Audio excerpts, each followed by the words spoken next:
I didn't yell when my parents admitted they had given away my inheritance. I didn't slam the door. I simply stood there, looked at the empty folder where my grandfather's investment documents should have been, and walked out. They believed the conversation was over. My older brother was already celebrating his second chance, after his tech startup had burned through millions and collapsed in less than 2 years. My inheritance had become the lifeline that kept his dream alive. They thought they had saved one child. They had no idea, they had just handed me everything I needed to expose them. Stay with me until the end, because what happened next changed my family forever. And while you're listening, let me know in the comments where you're watching from. My name is Ethan.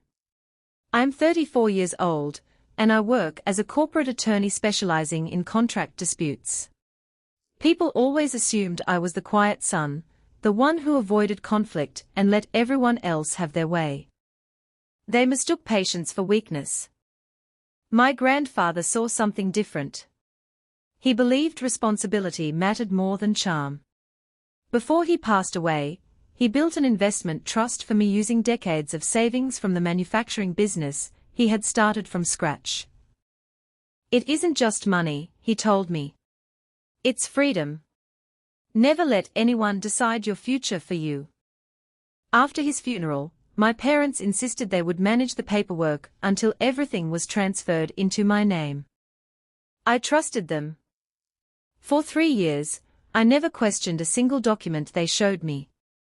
Then one afternoon, my bank manager called. I think you should come in, she said carefully. There's a transaction here that doesn't make sense. I thought it was a clerical error. I couldn't have been more wrong. The bank manager greeted me with a folder already open on her desk. I wasn't sure whether I should call, she said, but your grandfather always told us to contact you directly if anything unusual happened. She turned the monitor toward me. A transfer of $1.8 million had been completed 6 months earlier. The destination account belonged to my brother's startup. I frowned. That's impossible.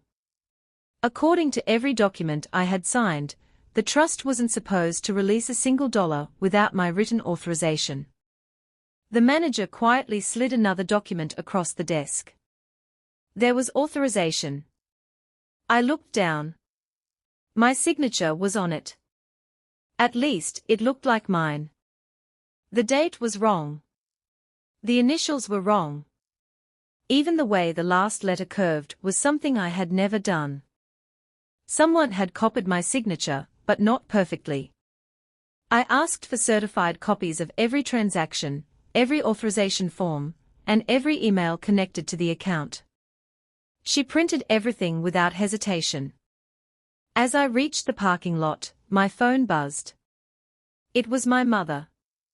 Your brother's company is finally turning around, she said cheerfully. Isn't that wonderful? She had no idea I already knew where the money had gone. I kept my voice calm. I'm happy for him. That was all I said. If I confronted them now, they'd have time to destroy evidence. Instead, I drove straight to the attorney who had drafted my grandfather's trust years earlier. He listened without interrupting as I laid every document on his desk. When he finished reading, his expression changed. He unlocked a cabinet, removed a sealed envelope, and placed it in front of me. Across the front, in my grandfather's unmistakable handwriting, were 8 words. Open only if Ethan's inheritance is ever misused. My heart skipped a beat. I had no idea what was inside. But my attorney smiled for the first time that day. Your grandfather, he said quietly, planned for this exact situation. My attorney broke the seal and carefully unfolded the documents inside. The first page was a handwritten letter from my grandfather. If you're reading this, someone you trusted has chosen money over family.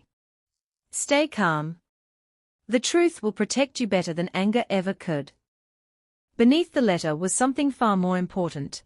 a notarized amendment to the trust that had never been disclosed to anyone except my attorney. It contained a clause unlike anything I'd ever seen. If the trust assets were transferred through fraud, forgery, or unauthorized consent, every transaction could be reversed, and anyone who knowingly benefited from it could be held personally liable for every dollar, plus damages. My parents had unknowingly walked straight into a legal trap my grandfather had prepared years earlier. But we still needed proof that they knew the transfer wasn't authorized. Then my phone rang. The caller ID showed my brother. I let it go to voicemail. A minute later, another notification appeared. It wasn't a voicemail. It was an email. Attached was a spreadsheet labeled Repayment Plan. Confused, I opened it. The file listed every dollar my brother's startup had received from my inheritance, and projected how long it would take to pay me back after the company becomes profitable. He knew exactly where the money had come from. Even worse, the email chain attached to the spreadsheet included messages between my parents and my brother discussing how to keep me from finding out until the business is worth enough that Ethan won't bother suing. I stared at the screen in disbelief. They hadn't borrowed my inheritance. They had conspired to hide its theft. That afternoon, my attorney filed an emergency lawsuit, requesting the court freeze every remaining trust asset and the startup's accounts before any more money disappeared. By sunset, the judge signed the temporary order. I thought we finally had the upper hand. Then my attorney received a call from the startup's bank. His face turned pale. "They are too late," he whispered. "The money is already gone." For a moment, the room went silent. "The money is gone?" I asked. My attorney nodded. "Most of it." The startup had transferred nearly every remaining dollar to a network of vendors and private investors just hours before the court's freeze order reached the bank. On paper, it looked like ordinary business expenses. My parents probably believed they had outsmarted everyone. They were wrong. I didn't panic. People can move money. They can't erase records. My attorney immediately hired a forensic accountant to trace every transfer. Within 48 hours, we had a complete financial map. More than half of the payments had gone to companies owned by my brother's closest friend. Another large payment had been used to purchase a luxury office building, an asset that couldn't simply disappear. Then the biggest surprise arrived. The startup's former chief financial officer contacted us through his own lawyer. He wanted immunity in exchange for telling the truth.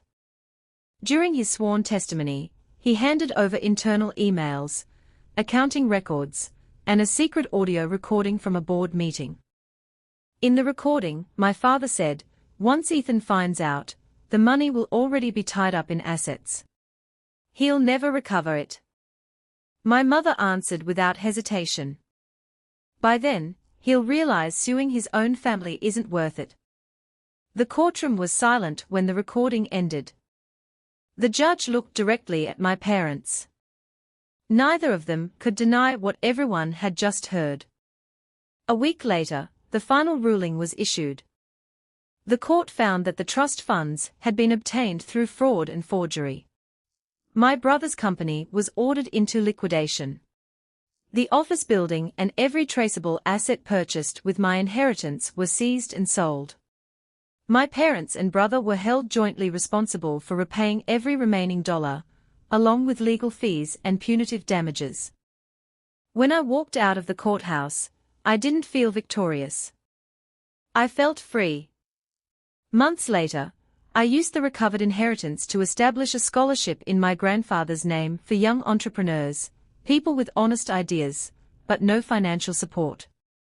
I decided his legacy would build futures instead of funding deception. My brother declared bankruptcy. My parents lost the respect they had spent a lifetime earning. We haven't spoken since that day. Looking back, I realized something my grandfather understood long before I did. Family is built on trust, not blood. Once trust is willingly traded for greed, only the truth can set things right. What would you have done if your own family stole your inheritance? Let me know in the comments below. If you enjoyed this story, don't forget to like, subscribe, and turn on notifications for more incredible stories.